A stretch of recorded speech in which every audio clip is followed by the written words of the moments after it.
Este é mais um Pode Mais Social. Eu sou Tama Boldrini, colunista do jornal A Tribuna, e hoje estamos recebendo Fernando Padilha e Irlan Zanetti, educadores físicos e preparadores de atletas olímpicos aqui no Espírito Santo. Primeiramente, quero agradecer a presença de vocês.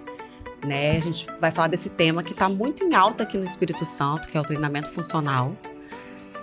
O estúdio Fernando Padilha está completando o ano que vem 10 anos, com ampliações, e que a gente vai falar um pouquinho sobre isso também. E eu queria que vocês explicassem um pouquinho sobre a atividade física, sobre as diferenças, de um treinamento funcional para uma musculação, enfim, para as pessoas saberem dessa modalidade. Olá, Tama. Primeiramente, obrigado pelo convite. Estamos aqui, eu e Irlan, aí, para tentar esclarecer um pouquinho mais isso daí, assim, para vocês, que é algo que realmente causa muita dúvida, muitos questionamentos como esse que chegam dia a dia, assim, para a gente, tá? Na verdade, a gente não deveria enxergar o treinamento funcional com a musculação como coisas muito diferentes, como coisas separadas. Ou eu faço musculação, ou eu faço treinamento funcional. Na verdade, o treinamento funcional, ele deve ser individualizado. Essa aí que é a palavra. E aí a pessoa não tendo uma disfunção, não tendo uma assimetria muito grande, você consegue trabalhar o treino de força fora da máquina de musculação, mesmo que seja com o objetivo mesmo de aumento de força, de hipertrofia. Isso daí é perfeitamente possível de ser feito. Só que de uma forma muito mais segura depois que você tem uma avaliação funcional dessa pessoa. Então, às vezes, assim, uma falta de mobilidade de tornozelo, uma falta de uma estabilidade de quadril, uma falta de mobilidade em alguma região. Uma hernia de disco. Uma hernia de disco. Isso aí, essas faltas dessas mobilidades vão, assim, facilitar o aparecimento de algumas lesões, como a hernia de disco. E a gente consegue, através dessa avaliação funcional, selecionar quais seriam os exercícios mais indicados ali para essa pessoa. E às vezes, assim, passando algum exercício corretivo um pouco mais importante, específico para essa pessoa, e às vezes não deixando ela fazer determinado exercício no treino de força, enquanto ela não melhora determinada área. Entendeu? Então, quer dizer, o treinamento funcional, ele também tem as máquinas de musculação. Também. Também queria agradecer a Tama pela presença aqui no podcast. E a grande dúvida que a pessoa chega no estúdio é se vai ganhar massa muscular, perder gordura, todas essas questões estéticas, condicionamento cardiovascular, cardiopulmonar. E a grande questão é, em cima do que vai montar, planejamento, a parte específica do quadro e programa do aluno, a gente consegue trabalhar todas essas vias. É muito personalizado. É bastante personalizado. Tem toda uma questão de avaliação, tem toda uma parte estrutural em cima do que vai periodizar, planejar, e o aluno, em cima disso tudo, ele consegue buscar os objetivos e necessidades específicos dele. Eu posso dizer assim, já no treinamento funcional, a gente como leigo, já faz um cardio. Tá muito na moda, vou fazer um cardio. Já faz um cardio com o treinamento de força? Tudo junto? A questão do treinamento funcional já faz o cardio, todo mundo entende que o treinamento funcional é coletivo. Então, assim, necessariamente, a parte específica do objetivo do aluno pode ser que não entre um cardiovascular. Deu para entender? Às vezes, o aluno ele já faz uma atividade extra ao que ele vai fazer o planejamento no estúdio. Mas dá para juntar? Dá para juntar. Dá para fazer o treino resistido. Que é intercalar o cardiovascular com a parte de estrutura de fortalecimento, ganho de massa e afins. Entendeu? Entendi. Então, não é só um treinamento também, porque às vezes as pessoas falam assim, é só para quem está lesionado. Não é, Não. Para quem busca longevidade, Quando o programa de treino ele é individualizado dentro de um estúdio, dentro de mesmo de uma academia, você vê as pessoas trabalhando com treinamento funcional também dentro de academia.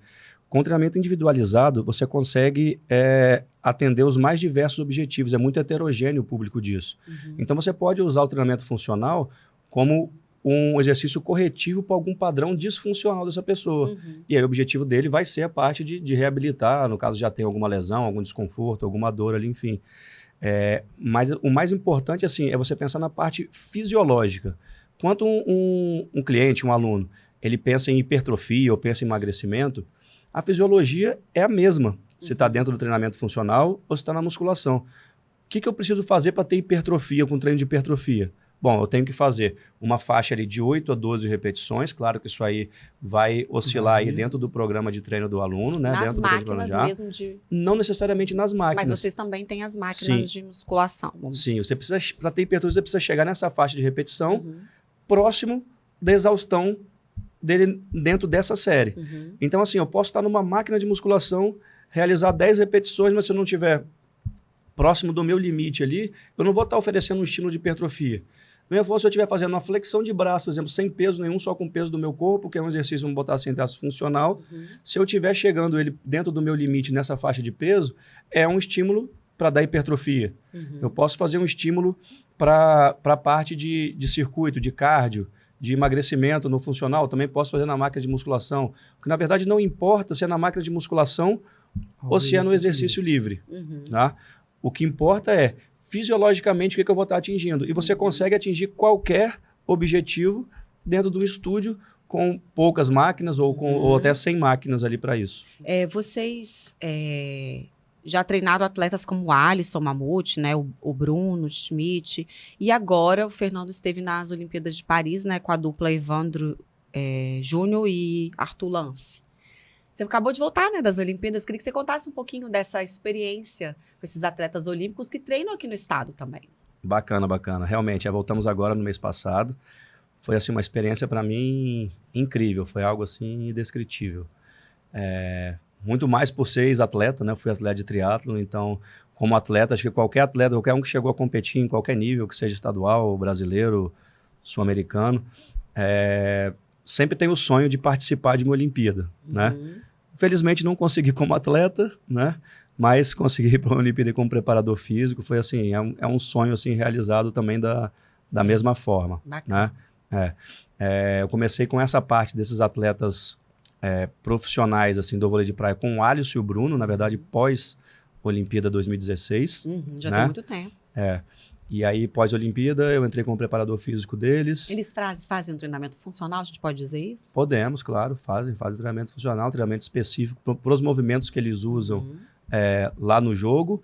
Os exercícios corretivos para os padrões que eles ficam disfuncionais também fazem também com base na parte de treinamento funcional. Hoje em dia, na verdade, não existe nenhum esporte, nenhum atleta que não utilize a parte de treinamento funcional, treinamento integrado, como é chamado dessa forma. Ali é claro que tem fases que a gente precisa de um aumento de força, então utiliza os exercícios um pouco mais tradicionais, tem fases que são mais corretivas, então são mais os exercícios funcionais, mas a verdade é que isso aí se mescla o tempo todo, né?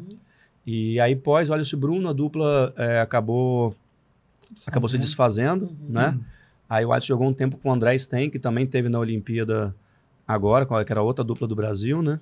Também treinei o André Sten nesse período aqui no estado. Depois acabou trocando a dupla novamente, foi o Alisson e o Álvaro Filho, que a gente conseguiu a classificação no ciclo olímpico inteiro aí para a Olimpíada do Japão. Infelizmente, por conta de pandemia, teve corte na parte de comissão técnica, eu acabei não indo aí para a Olimpíada do Japão. E agora tive aí na Olimpíada de Paris aí com o Evandro e o Arthur. Foi a primeira Olimpíada, então.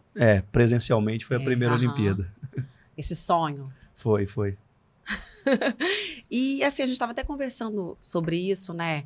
Não sei, pós-pandemia, ou então até um pouquinho antes, né? Sobre como as pessoas começaram a se cuidar mais, né? E como essa profissão do educador físico está em alta. Está em alta, né? E vocês têm observado esse destaque também?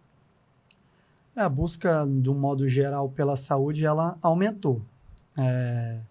Tanto por questões de atendimento no estúdio em si, esportes ao ar livre, esportes coletivos, no modo geral.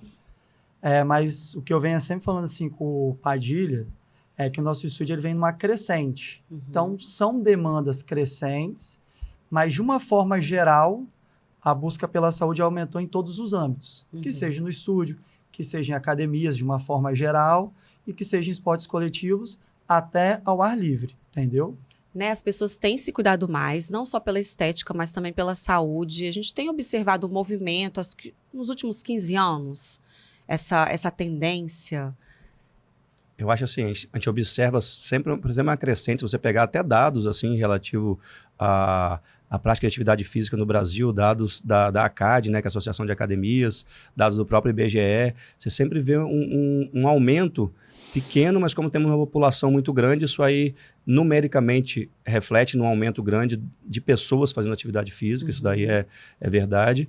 Mas, assim, principalmente pós-pandemia, o que eu particularmente notei é a busca não só pela parte da estética da atividade física, né, pela parte da saúde, a saúde, assim, tanto a saúde cardiovascular, a saúde, vamos colocar de uma forma muscular mesmo assim, muscular para manutenção de massa muscular, né, aumento de massa muscular, tudo tal, e também a saúde mental, ali, assim, as pessoas, acho que caíram a ficha, né, que a atividade física tem outros benefícios além da parte estética.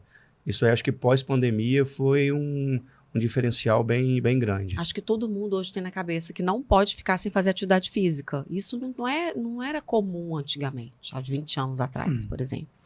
Não, né? Com certeza não era comum. Ainda bem que estamos evoluindo, mas acho que a gente tem um caminho grande aí para percorrer ainda. Eu acho que esse número ainda, pelo tamanho da população que a gente tem, esse número tem que ser bem maior aqui no Brasil ainda. Mas eu acho que estamos no caminho, evoluindo isso aí sim. E a gente sempre também tem o cuidado de não fazer um treinamento sem acompanhamento, né? Isso Muitos é importante. riscos, né? E acaba que lesiona e aí tem que cuidar. Porque a grande importância, até na busca pela saúde, existe esse quadro e manutenção de um padrão de movimento. A pessoa mesmo, ela tendo dor ou não tendo dor, exige alguns pontos a serem corrigidos. E essa correção é sempre muito importante ter a participação do profissional, que seja dentro de um estúdio, que seja dentro de uma academia, ou até nos esportes coletivos de um modo geral. Mas esse acompanhamento específico e de um profissional é sempre muito importante. A gente costuma dizer o seguinte, assim, lá no estúdio: não existe exercício errado para a pessoa. Existe pessoa errada para aquele exercício. Porque é tudo muito individualizado. Exato. Na verdade, o certo seria ser tudo individualizado. Por exemplo, não é... É o que vocês fazem lá. Não é o crossfit que machuca, não é a corrida que machuca a pessoa. É a pessoa querer entrar numa atividade dessa para se preparar fisicamente. Enquanto ela deveria pensar em se preparar fisicamente primeiro para depois entrar numa atividade dessa. Então imagina que fazer um fortalecimento muscular. Exato, essa aí é a palavra. Imagina que tudo na atividade física é uma balança entre demanda e capacidade. Então, se você começar a botar muito peso aqui do lado de onde está aumentando sua demanda e você não tem a capacidade para isso, você vai desequilibrando essa balança. Né? Então, o que a gente tenta fazer, o que é a forma de pensar nossa como educador físico? É fazer algo que vai aumentar a capacidade da pessoa para a demanda que ela vai dizer. Ela chega lá para a gente dizendo, olha só, eu quero fazer tanto de corrida em tanto tempo, meu treinamento é tantos quilômetros por semana que eu corro. Então, o que a gente faz é tentar melhorar as capacidades dela, que vai fazer suportar essa parte do treino. Eu dei o exemplo da corrida, mas pode ser uma ginástica localizada, pode ser um crossfit, pode ser o futebol do final de semana. Então, sempre para você pensar em melhorar a pessoa funcionalmente, ou para atividade esportiva, ou para atividade do dia a dia, é você pensar nessa balança aí de demanda e capacidade. A pessoa começou a precisar de começou a ter uma demanda maior em alguma área, você tem que fazer alguma coisa para aumentar essa capacidade dela. Senão, essa balança desequilibra, passou um ponto que desequilibrou, é o ponto ali que acontece a lesão. E não tem segredo, né? A pessoa que quer ter uma qualidade de vida, ela tem que ter os pilares, né, da saúde, digamos assim. Né? Ela tem que se alimentar bem, não é isso? Tem que fazer atividade física, tem que dormir bem. Não existe fórmula mágica. Não existe fórmula mágica. Receita de bolo. Nem receita de bolo. Algumas fórmulas mágicas que são jogadas aí, que a gente vê na internet, que são jogadas no mercado, você acompanha, você vê que não são coisas assim sustentáveis. Às vezes a pessoa, com uma receita, ou com remédio, alguma coisa, ou com atividade física em excesso, tudo tal, ela resolve o problema estético dela assim por 3, 4, 5, 6 meses. Mas quem que você consegue que foi para essas fórmulas milagrosas e que teve um processo sustentável ali com isso? Não, que conseguiu se manter. Não tem. Não tem. Depois, 6 meses depois, a pessoa está com o dobro de peso do que perdeu. Entendeu? Então, na verdade é essa. Não existe receita de bolo, não existe fórmula mágica. fórmula mágica. O negócio é fazer as coisas de uma forma gradativa E com consistência. com consistência. E também não adianta, exatamente, né? Não adianta também você se privar de tudo, fazer aquela dieta extremamente restritiva. Daqui a pouco você vai comer, você vai engordar o dobro, né? Às vezes você precisa de uma dieta um pouco mais restritiva no início para te dar aquele Entendi. aquele gás, start, né? aquela força de vontade aumentada ali, que você quer entrar num processo de emagrecimento, você demora a começar e tal. Então, às vezes, para você começar e vamos botar assim, você se empolgar e se manter ali na atividade, às vezes, inicialmente, é viável um processo mais restritivo, mas quem já fez dieta, eu acho que sabe, né? A gente sofre muito no início ali, assim. O início é difícil para você começar a ver resultado, tanto de treino quanto de dieta. Sim. Na hora que dá um tempinho, as coisas vão fluindo mais naturalmente. Você não precisa ter uma dieta tão restritiva, você não faz mais tanta atividade física Verdade. para você começar a ver os resultados acontecendo. Então, você sair da inércia Sim, é sempre o mais difícil. verdade. A hora que você saiu da inércia, começou a estar em movimento ali as coisas, você vai Tudo ajustando. Você vai ajustando essas coisas. Ajusta. Você não vai viver a semana inteira, a vida inteira, ali, meses inteiros, assim, em extrema dieta. Mas você pode fazer o início, de repente, mais restritivo ali, tudo tal, e aos poucos ajustando depois. Fernando, você teve essa ideia, né, de abrir o estúdio funcional. Na época, né, 10 anos atrás, não tinha estúdio quase funcional aqui em Vitória. Não tinha, né? Então, na verdade, eu acho que tinha um estúdio assim, em Vitória. Essa né? ideia surgiu como, assim? Mas, na verdade, surgiu muito mais assim por uma demanda de alguns exercícios específicos, né? Que às vezes eu não conseguia realizar no ambiente de academia, ou porque não tinha espaço suficiente. Você era personal, né? Isso, sempre trabalhei como personal, minha vida inteira, desde formado, né? Eu formei em 2004, assim, e fiz a minha especialização em treinamento funcional terminando em 2008. Então, assim, desde 2008, desde antes disso, na verdade, eu sempre trabalhei com exercícios corretivos, com exercícios funcionais, muito voltado para o pessoal que tinha alguma lesão, dor, desconforto, alguma coisa assim, ou pessoas que queriam melhorar o desempenho em alguma modalidade esportiva. Isso aí sempre foi o meu foco principal, na verdade, como personal, né? E chegou em um momento que eu sentia que não tinha alguns materiais, nem espaço suficiente nas academias tradicionais, assim, para trabalhar da forma que eu achava que era a forma mais certa, a forma ideal ali para aquele aluno. Então, quando eu abri o estúdio, era um espaço, assim, de 70 metros quadrados, onde eu sozinho atendia, assim, como professor. Eu tinha, na verdade, 15 alunos de personal na época, que viraram 15 alunos ali do estúdio. E eu fiquei ali 10 meses, mais ou menos, de 8 a 10 meses, sendo só eu de professor no estúdio. Eu não tinha nenhum estagiário, não tinha outro professor em conjunto e tal. 10 meses depois que começou a crescer, os horários começaram a ficar um pouco mais cheios. Eu atendia até 3 pessoas por horário, ali sozinho. E aí que eu senti a necessidade de ter alguma outra pessoa me auxiliando ali, né? Então, o estúdio, na verdade, surgiu muito mais por uma necessidade técnica do que por uma visão de mercado. Ah, né? bacana dizer isso. Foi, de início foi isso daí. Aí depois eu comecei a acreditar ali assim como negócio assim mesmo, né? Sempre foi tudo muito difícil, tudo muito apertado. Eu tinha As ampliações, né? Eu tinha um dinheirinho guardado e tinha um carro, vendi o carro, peguei uma parte do dinheiro que meu pai tinha acabado de se aposentar, emprestado com ele, e montamos ali a primeira salinha ali do estúdio Fernando Padilha, né? Acho que eu tava lá, hein? E aí, aos pouquinhos, você chegou logo nesse início. Cheguei logo no início. E aí a gente foi indo às ampliações aos pouquinhos. Aí pegamos a sala do lado, depois mais uma outra sala, e teve a oportunidade de abrir o estúdio lá de Vila Velha. Isso. E aí, aos pouquinhos, foi virando negócio. Vila Velha foi ampliando também. Vila Velha mudou de local, foi ampliando. O Irlan, desde o início, foi uma pessoa assim que me ajudou demais.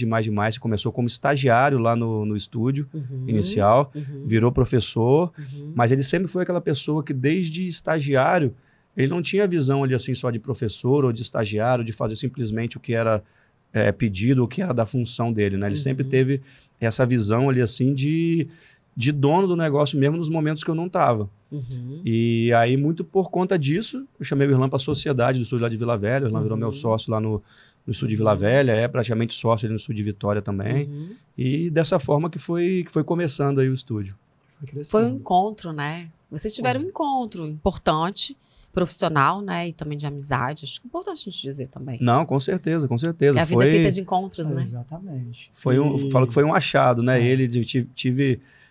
nessa mesma época, tiveram 3 estagiários muito bons que começaram ali, viraram professores, ficaram ali praticamente 5 anos entre estágio e professores ali no estúdio, né? Foi muito bacana, foi uma experiência muito nova ali para mim também, ter que essa parte de delegar algo que eu sempre centralizava e coordenar isso daí. Então, eu aprendi muito nessa parte ali, assim, com eles, né? E também sempre fui muito grato pela postura que eles sempre tiveram ali no estúdio, né? Então, agora acho que a tendência é a continuidade, né, do trabalho e também com o trabalho com os atletas, né, olímpicos, que continuam, que a dupla continua treinando, né? Sim, o Evandro e o Arthur, eles continuam formando a mesma dupla aí, continuam juntos, tem planos de fazer aí mais um ciclo olímpico. É claro que às vezes essas coisas podem ter variações aí no meio do caminho, mas a ideia é essa, eles continuarem aqui no Espírito Santo, continuam jogando juntos e continuam aí para mais um ciclo olímpico. Quero agradecer a participação de vocês aqui no podcast. É um assunto muito importante, né? Saúde, bem-estar. A gente esclarecer as diferenças de um treinamento, né? De musculação, enfim, para o treinamento funcional. Que o treinamento funcional também é um treinamento de força, né? Que vocês já ensinaram aqui pra gente. Nós te agradecemos a oportunidade de esclarecer isso aí um pouquinho mais para todos. E Sucesso. Fiquem todos convidados a conhecer o estúdio Fernando Padilha, né? Isso. Este foi mais um Pod Mais Social. Você pode conferir essa entrevista no portal Tribuna Online, no nosso canal no YouTube e nos principais tocadores de podcast.